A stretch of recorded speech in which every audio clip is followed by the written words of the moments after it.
Assalamualaikum warahmatullahi wabarakatuh. Anak-anakku tercinta, bagaimana kabar kalian hari ini?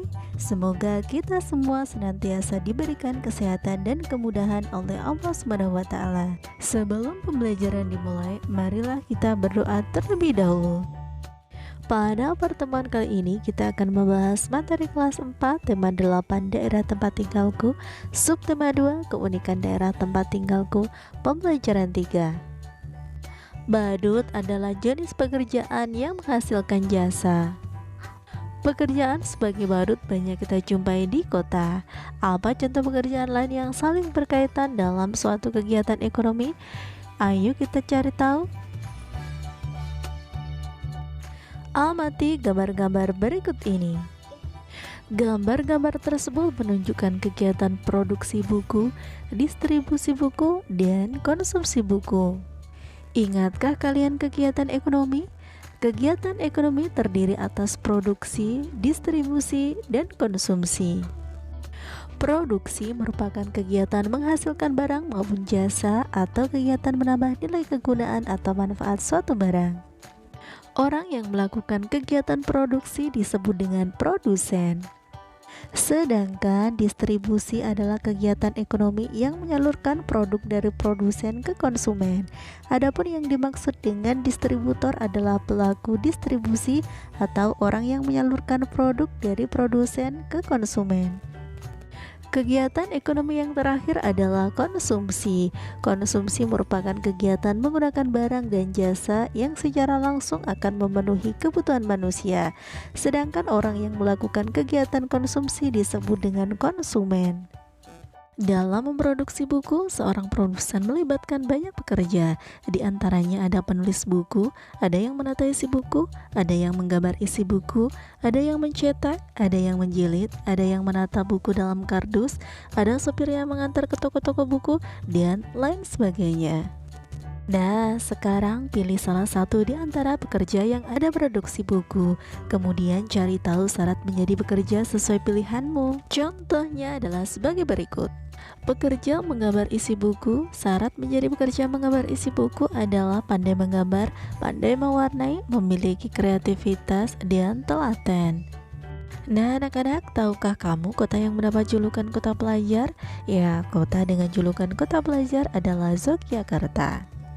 Kota Yogyakarta memiliki banyak keunikan, diantaranya adalah tempat wisata, transportasi, dan adat istiadat berupa upacara adat. Bagaimanakah karakteristik pelajar di kota Yogyakarta? Saat ini daerah Yogyakarta sudah dihuni banyak suku bangsa di Indonesia seperti suku Jawa, Sunda, Batak, serta etnis Tionghoa. Oleh karena itu, karakteristik pelajar yang ada di Yogyakarta beragam. Di sekolah, setiap pelajar harus bisa menghormati keragaman karakteristik, diantaranya mau berteman dengan anak dari daerah lain tanpa memandang agama maupun sukunya. Begitu juga saat di lingkungan tempat tinggal, para pelajar dari berbagai daerah yang tinggal di satu lingkungan harus hidup rukun. Manusia harus hidup rukun di tengah-tengah perbedaan. Perbedaan adalah karunia Tuhan. Perbedaan merupakan sarana untuk saling mengenal. Sebagai contoh, pada saat ini di lingkungan tempat tinggal mengadakan kerja bakti membersihkan lingkungan.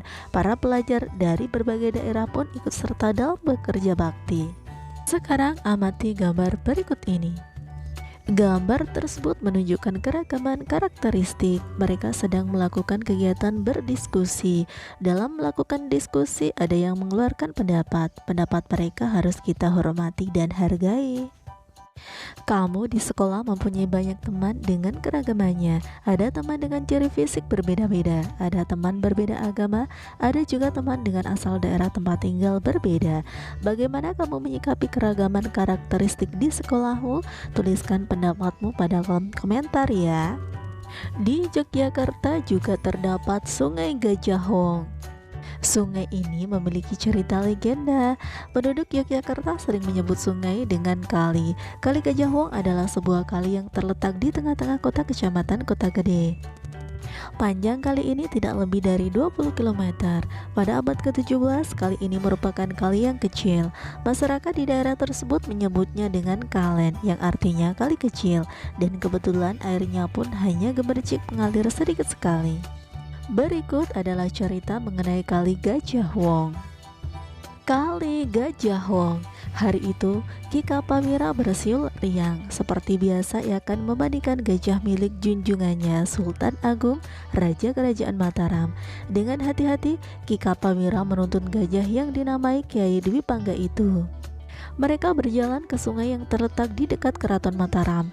Mulailah ia memandikan gajah yang berasal dari negeri Siam itu. Nah, sekarang kau sudah bersih, rambutmu sudah mengilap. Sekarang ayo kembali ke kandangmu. Kata Ki Sapawira kepada Kiai Dipangga. Ki Sapawira memang memperlakukan Kiai Dipangga seperti anaknya sendiri. Tak heran Kiai Dipangga amat patuh padanya. Suatu hari Ki Sapawira tak bisa memandikan Kiai Dipangga. Ada bisul besar di ketiaknya. Rasanya ngilu sekali. Badannya juga demam karena bisul itu. Ia meminta tolong pada adik iparnya Ki Kerti Bejok untuk menggantikan memandikan Kiai Dipangga. Kerti, tolong aku ya. Aku benar-benar tak bisa bekerja hari ini. Kata Ki Sapawira. Tenang Kang, aku pasti akan membantumu. Tapi tolong beritahu bagaimana caranya supaya gajah itu menurut padaku. Aku takut jika nanti ia marah dan menyerangku, jawab Ki Kerti Bejok. Biasanya kalau ia mulai gelisah, pantatnya aku tepuk-tepuk. Lalu aku tarik ekornya. Nanti ia akan kembali tenang dan berendam sendiri di sungai. Kau tinggal memandikannya, Jelas Ki Sapawira. Ki Kerti Bejok mengangguk-angguk tanda mengerti. Ia lalu berangkat ke sungai untuk memandikan Kiai Dipangga. Sepanjang perjalanan, Ki Kerti Bejok mengajak Kiai Dipangga mengobrol. Ia juga membawa buah-buahan sebagai bekal dalam perjalanan. Gajah gendut, kau mau makan kelapa? Tanyanya sambil melemparkan sebutir kelapa pada Kiai Dipangga.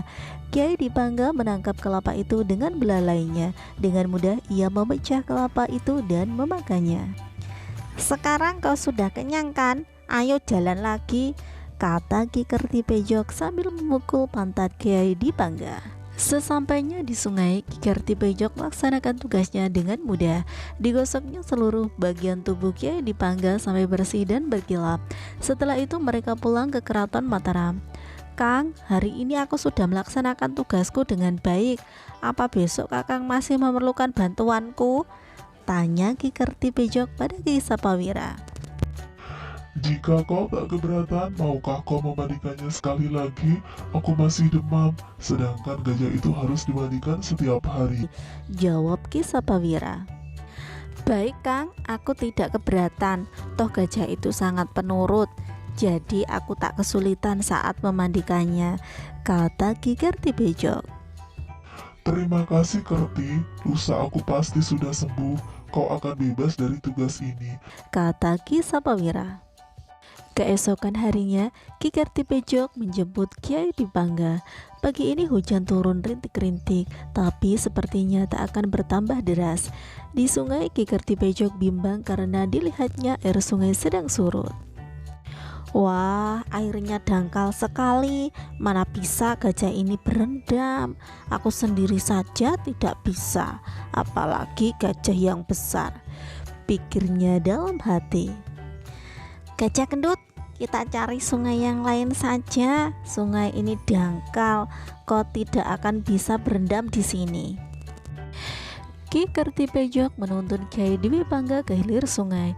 Di situ air tampak tinggi dan aliran juga cukup deras.